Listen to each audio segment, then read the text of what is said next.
毛主席完成一个什么使命呢？我提一个问题：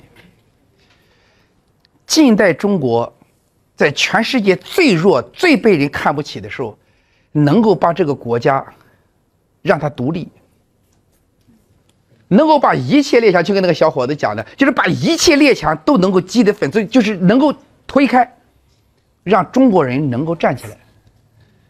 这个功劳，朋友们，就这一个功劳，这是中国5000年旷世大功。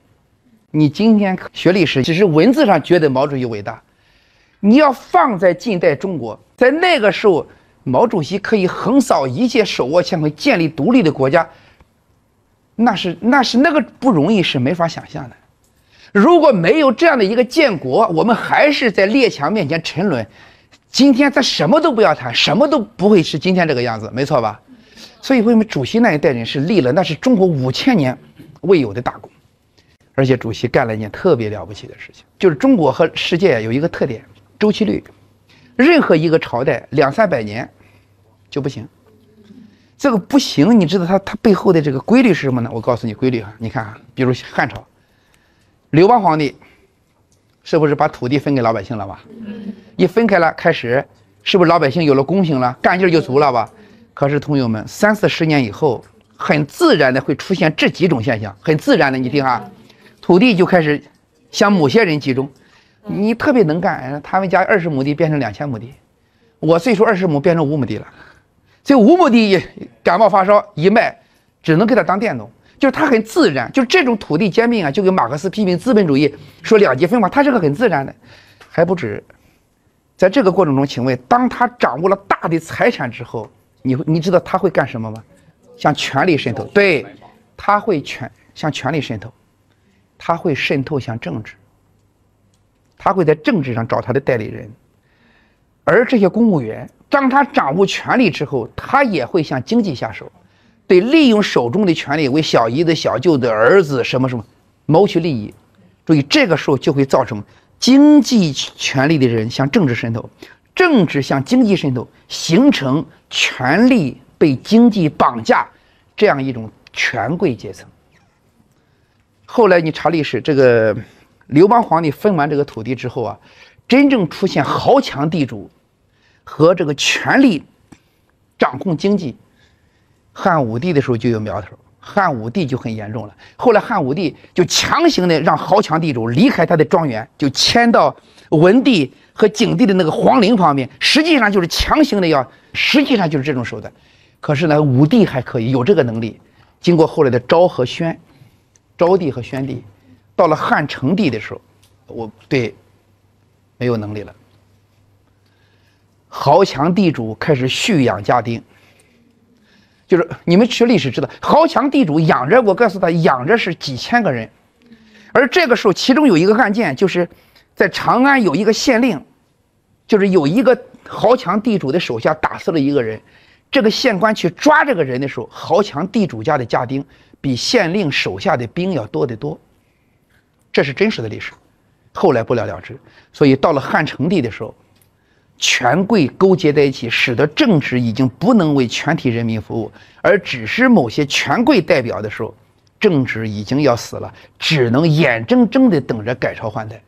毛主席那个时代，你们知道吗？为解决我说的这个历史周期里，建了一个天大的功劳——土地公有。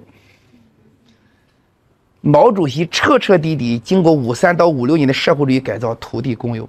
这个公有你们可能不了解，我在北京生活，你听好了，20多年。比如说你在北京有钱人，你想买地呀，北京的地，我告诉你，农民的地，你没有购买的资格，那是集体的，集体所有，国有的。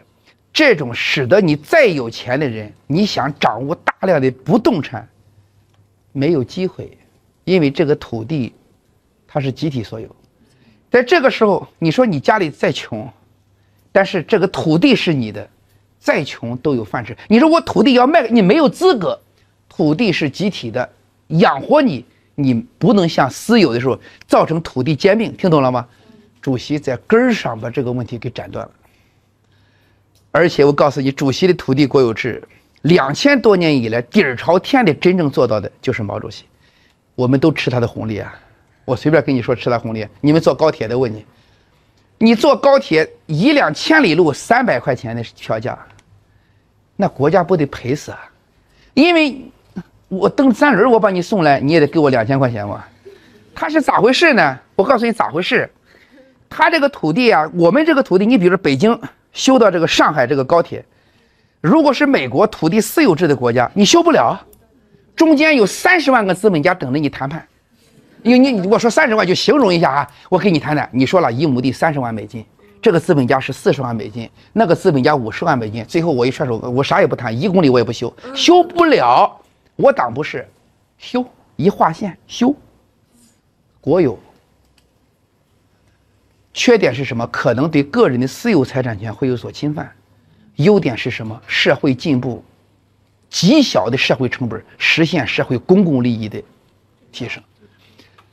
你们喝的水，北京的水，你们知道北京的水一多半都是南水北调的水，就北京自己的水不行，南水北调的那个水库叫什么？丹江口水库。丹江口水库，毛主席那个时候修丹江口水库，那是一个县的人都搬迁了。如果是资本主义社会，你搬迁试试？不是给他多少钱，比如我是个资本家，我就不搬迁，你也没办法。但是毛主席那个时代说搬就搬了。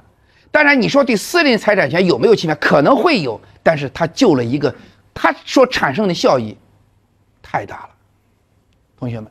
所以我说中国法学公权和私权，你们可能通过历史也了解的更多一些。是毛主席底儿朝天的变革，大型水库、基础设施，我们今天能够飞速发展，包括土地国有制，那个时候都奠定基础。2弹1星，国家的尊严那更不用说。